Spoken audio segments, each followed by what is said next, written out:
So good morning guys. तो चलिए start करते हैं आज के यानी कि 21 नवंबर के इंपॉर्टेंट करंट अफेयर्स को। तो इस प्रश्न में आपसे पूछ रहे हैं अर्जेंटीना के नए राष्ट्रपति कौन बने हैं। तो आंसर होगा जेवियर माइली। तो याद रखना जेवियर माइली का नाम, जो कि अर्जेंटीना के नए राष्ट्रपति चुने गए हैं। देखो अर्जेंटीना की कैपिटल होती है बुएनोस आयर्स और करेंसी है अर्जेंटीना पीसो। और अर्जेंटीना ये साउथ अमेरिकी देश है, जैसा कि आप मैप में देख सकते हैं। और देखो साउथ अमेरिका कॉन्टिनेंट का जो सबसे ऊंचा पर्वत है माउंट अकांगुआ, ये अर्जेंटीना में ही है। बाकी आप जानते हो, देखो रॉबर्ट फिको ये स्लोवाकिया के प्रधानमंत्री बने, डेनियल नोबोआ इक्वेडोर के सबसे युवा प्रेसिडेंट बने, तो श्रेथा थाविसेन ये थाईलैंड के प्रधानमंत्री बने अभी। तो इनके नाम भी ध्यान में रखना, न्यूज में थे। बढ़ते आगे। फिर बताइए अभी हाल ही में किसने 2023 का जेसीबी पुरस्कार जीता। तो आंसर होगा पेरुमल मुरुगन ने। तमिल लेखक हैं ये पेरुमल मुरुगन, और उन्होंने अपने उपन्यास फायर बर्ड के लिए 2023 का जेसीबी पुरस्कार जीता है। साहित्य के क्षेत्र में ये पुरस्कार दिया जाता है। और ये जो बुक है ना फायर बर्ड, इसका तमिल से अंग्रेजी में अनुवाद किया है जननी कन्नन ने। मतलब ये मूल रूप से ये पुस्तक तो तमिल भाषा में थी, उसमें इसका नाम था आलंदा पेची, और अंग्रेजी में जब इसका ट्रांसलेशन कर दिया तो इसका नाम हो गया फायर बर्ड। जेसीबी पुरस्कार की बात करें तो 2018 में स्थापित एक भारतीय साहित्यिक पुरस्कार है ये। इसे भारत का सबसे मूल्यवान साहित्य पुरस्कार कहा जाता है। और इससे पहले यानी कि 2022 में जो जेसीबी पुरस्कार मिला था वो खालिद जावेद को मिला था उनके उपन्यास द पैराडाइज ऑफ फूड के लिए। आप लोग मुझे बताओ, अभी नोबेल पुरस्कार के बारे में आपने पढ़ा 2023 में, उसमें लिटरेचर यानी कि साहित्य का नोबेल पुरस्कार किसे मिला? कमेंट बॉक्स में उत्तर दो, अभी मैं आपको आंसर भी दूंगा। पहले हम ऑप्शन को डिस्कस करते हैं। तो माइकल डगलस ये हॉलीवुड एक्टर हैं। सत्यजीत रे लाइफ टाइम अचीवमेंट अवार्ड 2023 के लिए इनको चुना गया था। विहान तलिया ये बंगलुरु के हैं।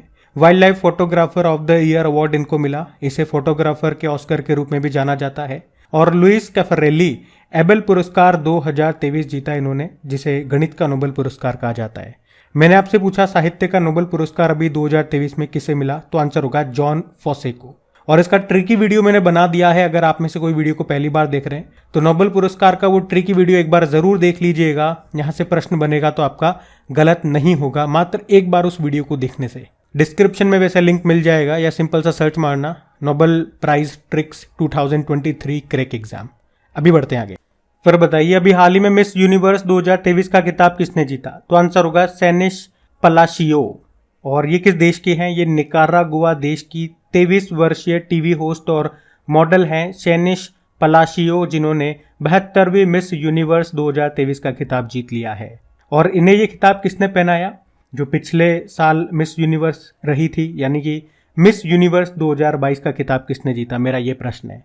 तो आप सभी जानते हो आर बोनी गैब्रियल उनका नाम है, वो अमेरिकी थी। और अभी 2023 का खिताब जीता है सेनिश पलाशियो ने। ये नाम याद रखना, किस देश की है? निकारागुआ की है। और इस बार इसका कौन सा संस्करण था मिस यूनिवर्स का? तो 72वां संस्करण था।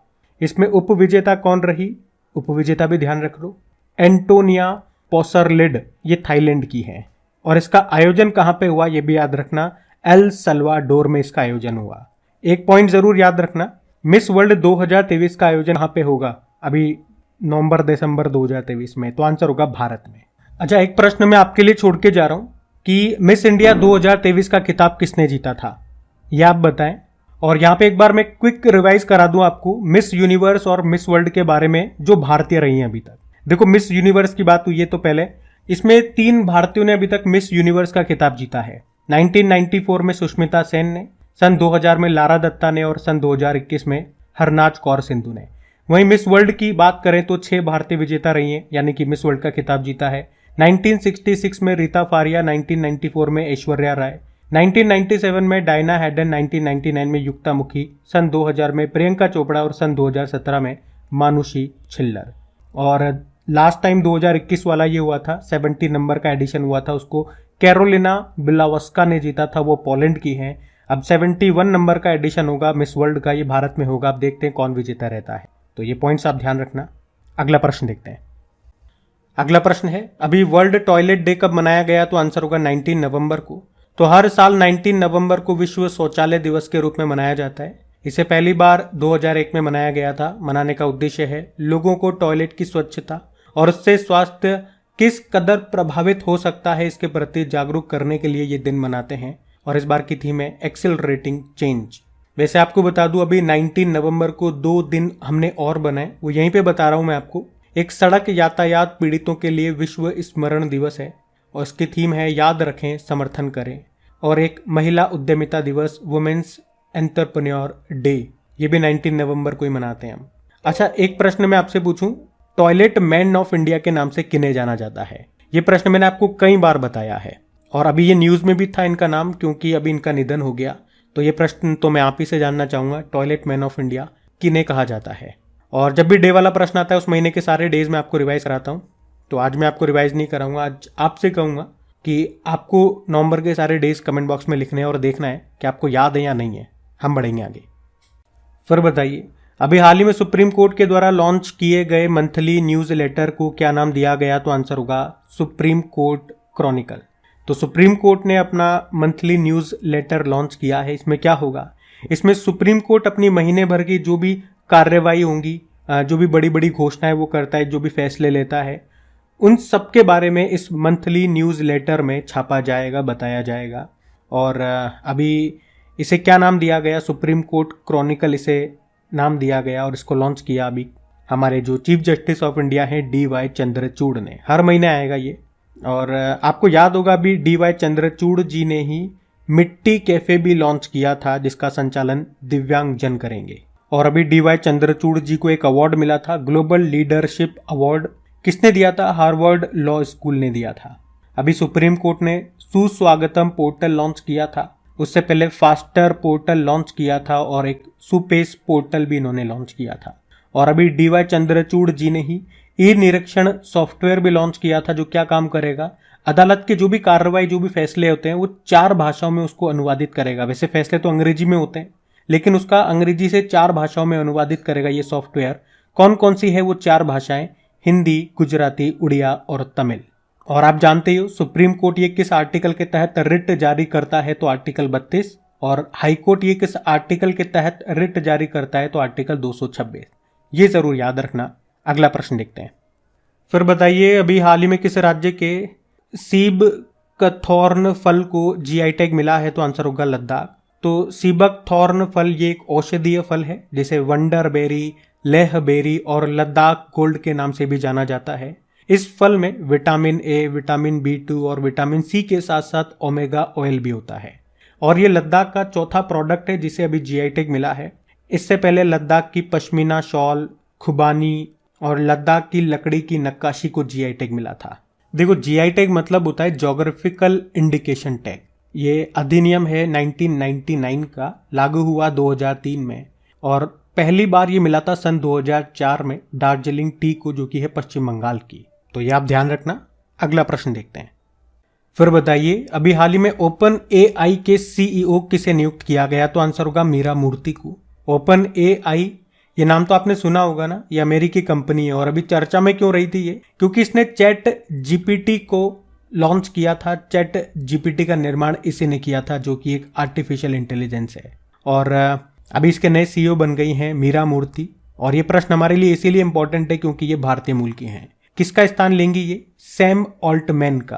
अच्छा, यहाँ पे ChatGPT में GPT की फुल फॉर्म इस बार आप लोग मुझे बताएंगे। मैंने आपको कई बार बताई है क्योंकि पूछी जा सकती है। जैसे कि ओपन AI की हम बात करते हैं पहले, तो 2015 में इसकी स्थापना होती है। हेडक्वार्टर इसका आपको सैन फ्रांसिस्को अमेरिका में मिलेगा। बाकी आप जानते हो नील मोहन ये यूट्यूब के CEO बने, शांतनु गुप्ता अडोब के CEO हैं और सत्या नडेला माइक्रोसॉफ्ट के हैं। सारे भारतीय मूल के हैं, इसलिए मैंने यहाँ पे ऑप्शन में रख दिया इनको, तो ध्यान रखना ये। अच्छा, आज आपको लग रहा होगा थोड़ा फास्ट में चल रहा हूँ क्योंकि मुझे अभी हॉस्पिटल निकलना है, वरना भी वो GI टैग वाला प्रश्न आया था। मेरी इच्छा थी मैं आपको जितने भी GI टैग से अभी रिवाइज कराऊँ, लेकिन अभी मेरी मजबूरी है, मैं चाह करके भी नहीं करा पा रहा हूँ। लेकिन जितना मुझसे हो पा रहा है मैं मैक्सिमम अपनी कोशिश कर रहा हूँ। तो थोड़ा सा आप लोग सपोर्ट कीजिएगा प्लीज़, और भगवान से ज़रूर दुआ कीजिएगा। वाइफ को एडमिट किया जा रहा है, मैंने आपको पहले ही बताया था। तो भगवान रक्षा करे, सब कुशल मंगल, अपना आशीर्वाद बनाए रखे, दुआ कीजिएगा, ब्लेसिंग दीजिएगा। अभी चलिए अगला प्रश्न देखते हैं फटाफट, क्योंकि चुनाव वालों की रैलियाँ भी आ रही है और DJ वगैरह आ रहे हैं, तो अभी मैं रिकॉर्ड भी नहीं कर पाऊंगा।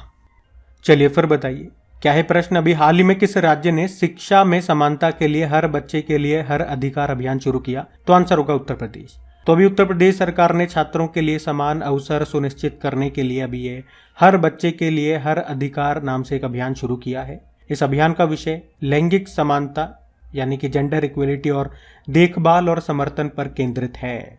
अब देखो योजनाओं वाला प्रश्न है, तो 2023 की कुछ इंपॉर्टेंट योजनाएं मैं आपको रिवाइज कराऊं। तो जैसे कि अम्मा और बहिनी योजना की बात करें, सिक्किम ने इसको लॉन्च किया था। हर घर गंगाजल कार्यक्रम को बिहार ने लॉन्च किया।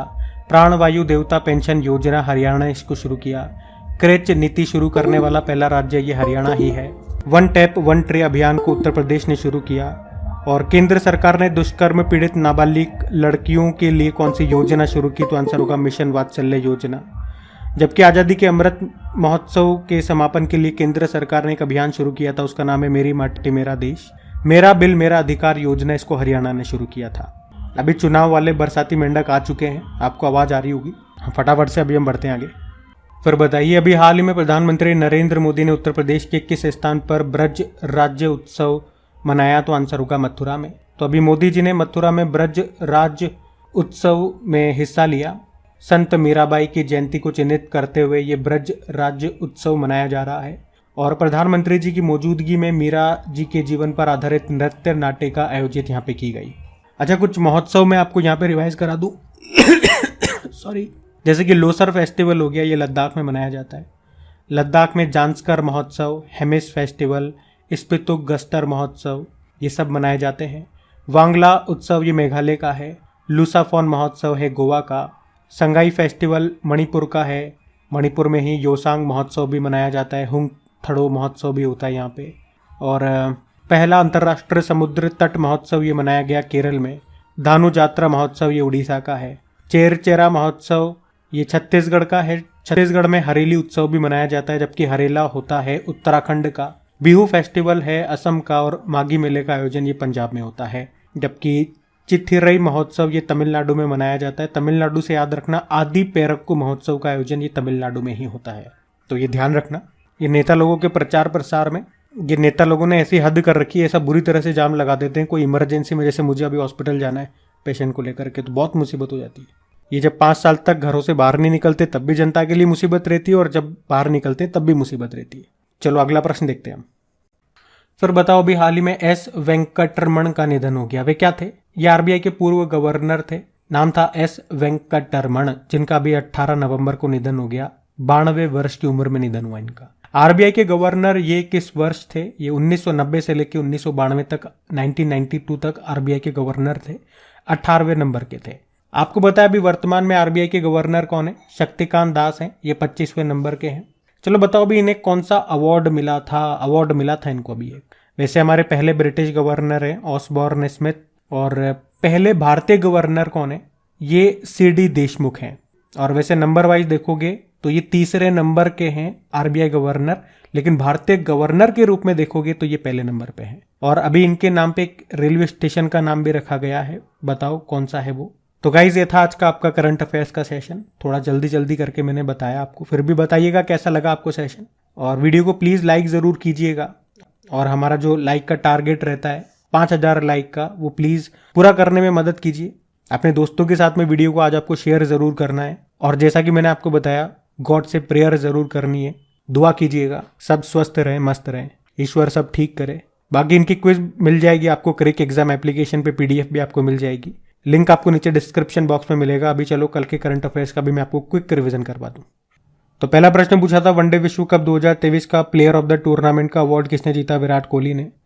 और फिर बताओ, वुड मैकेंजी रिपोर्ट के अनुसार भारत दुनिया का दूसरा सबसे बड़ा सौर मॉड्यूल निर्माता बन जाएगा 2025 तक। फिर बताओ, कॉन्डे नास्ट ट्रेवलर की सूची में एशिया में घूमने के लिए 2024 की भारत की सबसे अच्छी जगह कौन सी बनी? तो आंसर होगा कोच्चि, केरल। किस नदी पर सौर ऊर्जा से संचालित जहाज रामायण को संचालित किया जाएगा? सरयू। वैश्विक मत्स्यिकी सम्मेलन 2023 कहाँ पर आयोजित किया गया? Ahmedabad. World pre mature day कब मनाया गया? 17 नवंबर को। Building partnership India in international cooperation for maritime security नाम की बुक को किसने लिखा? हिमाद्री दास ने।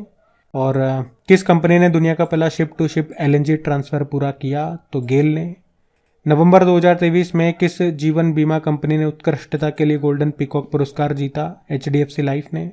और किसे केनेथ बोल्डिंग पुरस्कार 2023 से सम्मानित किया गया? तो आंसर होगा बीना अग्रवाल और डेविड बार्किन ने। चलो अभी कल का होमवर्क प्रश्न भी देखते हैं और सेशन एंड करते हैं।